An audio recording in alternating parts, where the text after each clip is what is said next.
What is going on today, everybody? Now, this is going to be a little bit of a different one. Stick around, I would recommend it. So, in today's video, we're going to be talking about the top 5 tips that I learned as a beginner myself on how to find some more treasure. Now, whether that be jewelry at your local modern park, out at the beach, sometimes even you're in your front yard, you'll be surprised, and I want to touch on that here in a little bit. So tip number 1, we're going to jump right into that, and that's going to be the right equipment for the job. Now, that can be, let me start off with a little bit of an example here. Now, you can go out to the park and just use your eyesight. You can scan the ground, and you might be lucky enough to spot a ring, an earring, a chain, you know, a $5 bill, something on the ground. But of course, if you get yourself a cheap Amazon metal detector for, you know, 80 bucks, even a Harbor Freight metal detector for 50 bucks, that's going to increase your chances 100-fold at finding something metal underneath the ground or some form of treasure. So let me touch on that a little bit more. Now, that's not always going to be your metal detectors. Also, the right tools for the job can be your digging equipment. Obviously, you're going to need some type of a shovel, so make sure you get yourself something that's solid and that's not just going to snap off or snap in half the first time you get out there and use it. You know, you want to have some solid tools to use. I would recommend even getting a big shovel and a small shovel. Another thing, another piece of equipment you're going to want to invest in is a pinpointer here. Now, you can go online and get a cheap one off of eBay for, you know, 20-30 bucks. That, sure, it's going to work, but if you have something like this, you spend a little bit more money on it, you're going to be able to recover targets a lot quicker. And that's where I want to kind of ease into the next segment. And tip number 2 is going to be efficiency. How fast you can actually pull a target up out of the ground, or how many targets you can actually pull or dig in a session out wherever you're detecting.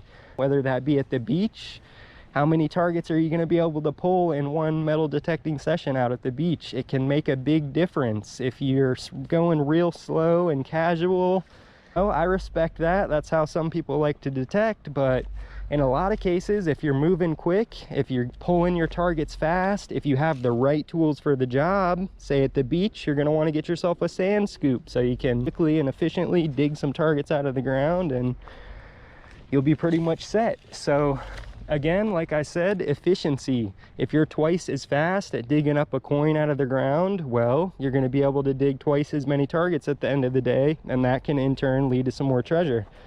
So what we're going to do here, guys, we're going to transition into tip number 3, and that's something else back on my other tip there, the right tools for the job. That can just be, you know, even different coils. Having a smaller coil if you're hunting a real trashy area, say at a modern park, there's a lot of bottle caps, aluminum foil around.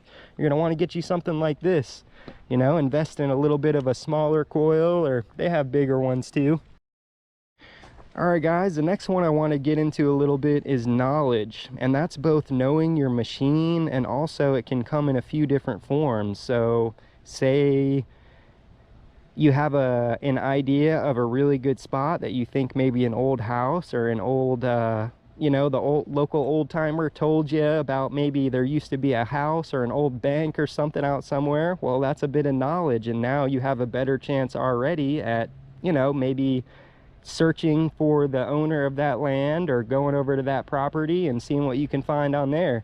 At least if you have the knowledge that there could have been something there, then that already in turn increases your chance of finding something good. So, you know, knowledge though can also be knowing your machine, knowing maybe what are you looking for. If you're only looking for silver, you know, for the most part, but that's something I've been learning too, for the most part, silver is going to read high, so you're going to want to be searching for your higher tones. But smaller silver, stuff that's not as conductive as, say, you know, a walking $50 or standing half, it's not always going to ring up those high tones. So knowledge for me is something I've learned over the course of the last couple months I've been detecting. Is in a lot of cases, if you're looking for gold, that's one of the most, that's really what I'm looking for out here. Sure, I'll take jewelry and silver and coins, whatever else I can find, but I'm mainly searching for that gold, and I think a lot of us are. So each machine is different, but for me, what I've learned and what is in the back of my mind is gold can basically read up as any number, guys. It can read all the way up from 1 on an Equinox, or maybe even an iron tone on the Equinox, all the way up to 20 plus, maybe even 30, depending on what it is. If there's a big gold ingot in the ground, you know that thing's gonna be slamming on your Equinox. So just knowledge, keep that in mind, and don't think you're too smart for your machine. So on the Equinox, for me, your zinc pennies are usually going to read around 1920, depending how crusty they are. They can go down or up, but rings and gold can also sound just like a penny. So can silver, so can anything else, guys. The most epic piece of jewelry out there could potentially sound just like a zinc penny. Those big, thick class rings, I've heard multiple stories of people pulling those up and they sounded just like a zinc penny. So, you know, learn your machine and learn the tones, but don't think you're too smart. Don't think you know that that's going to be a zinc penny under there, because in a lot of cases, guys, it might not be. Now, what I like to do is, if there's a lot of zinc pennies around, I'll go through and cherry pick first, look for those lower tones, because those, to me, from what I've learned, those are going to be your lower tones are going to be your more common gold. For me, I think the thinner gold rings, the, you know, gold pendants, gold chains, that's the thinner, or that's the more common gold. You don't really see a lot of people out there with really thick, you know, 15-gram gold rings, but those are the ones that are going to sound really high, guys. So even on the Simplex, that same thing goes. Any metal detector you have, the same thing is going to apply. It's not just for the Equinox. This is just an example. So just remember that, guys. You know, don't think you know your machine too well. Get out there, dig those low tones, dig up some trash, because when you least expect it, you're going to pull up a nice thick gold ring, maybe a gold chain, maybe a gold bracelet. You just really never know. All right, guys, this next one is going to be kind of a 2-in-1, and that's going to be both optimism and persistence. Now, I think we all know, guys, I want to make another video too.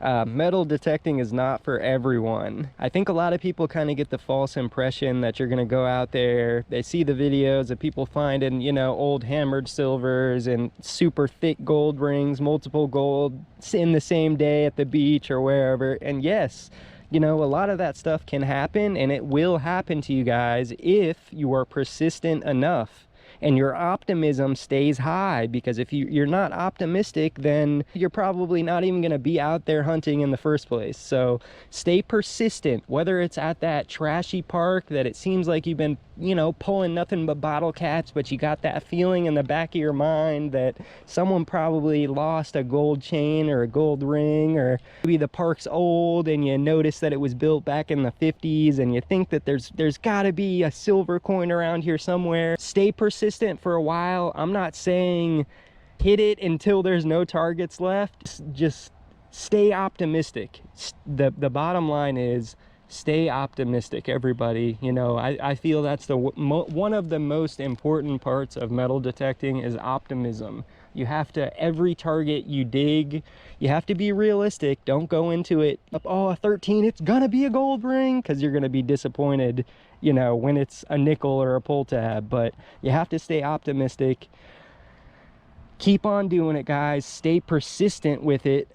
You have to stay persistent and optimistic, and at the end of the day, one of these days soon, if you haven't pulled gold yet, or you haven't pulled gold in a while, it is only a matter of time, everybody. I'm telling you that. It's just, it's proven. There's gold, there's jewelry, there's coins everywhere, and it's the only time that will stop happening is if everyone stops wearing jewelry, no one leaves the house anymore.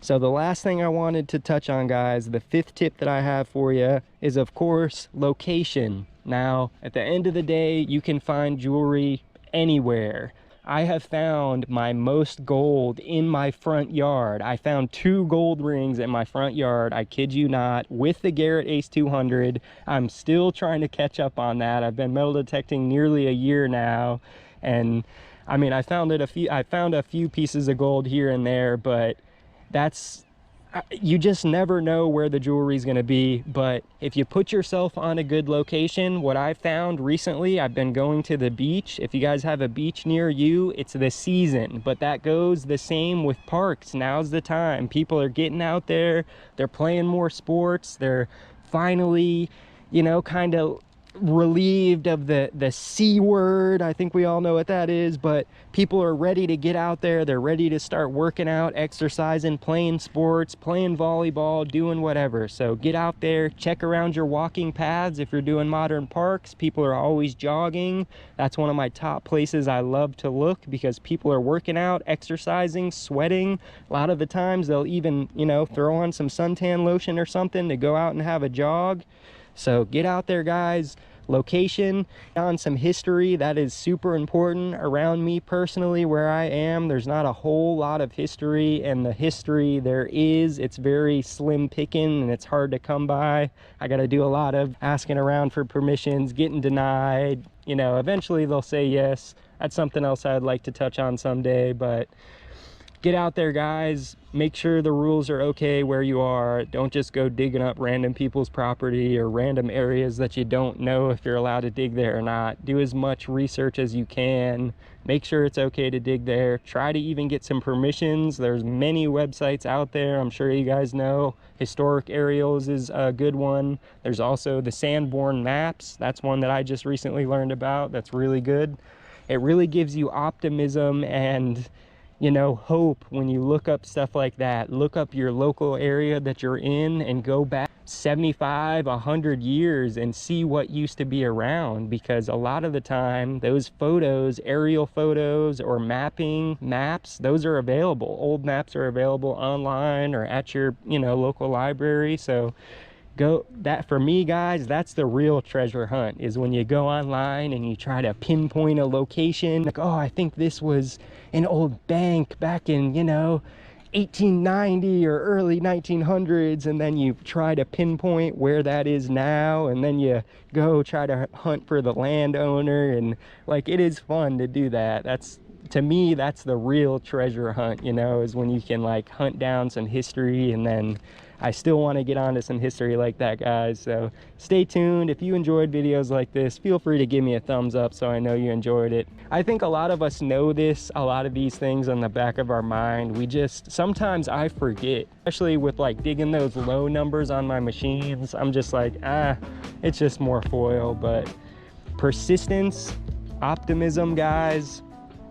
So the top 5 tips here, guys, it's going to be the right tools for the job. You're going to want to be persistent and optimistic. You're going to want to have knowledge about the machine you're using, the area that you're in, you know, everything else that comes along with that. You're going to need to find a good location. You know, that's important too. And you know, another thing is luck. There's a lot of luck involved in hunting, finding treasure. Like I said, you can find treasure absolutely anywhere. So stay optimistic, everybody. Keep on getting out there. The more you get out there and swing your coil, the more holes you dig, the more efficient you are digging those holes, pulling those targets out, getting on to the next target, the more likely you are to find some jewelry, some gold, some silver, whatever it may be that you're hunting for, some crusty zinc pennies. But I appreciate you guys joining me on this one. If you enjoyed just a little bit of a talk session here with me, hit that thumbs up so I know you liked it, so I'll make some more like this maybe, huh? And if you didn't like it, hit that thumbs down for me so I know, and maybe I won't make any more like this. You know, if a lot of people don't like me rambling on about nonsense, spank that thumbs down for me so I know. But I appreciate you guys joining me. Probably do some more tests like this. I got some more metal detecting videos coming. I'm gonna be hitting up the beach a lot more lately. If you want to leave anything you want to see down below, you want to see some tests, you want to see some reviews, you want to see a specific location, leave all that stuff down below, guys, and I'll get back to you. I'll come through for you, I promise. So appreciate you guys tuning into this one, and I'll catch you guys in the next one.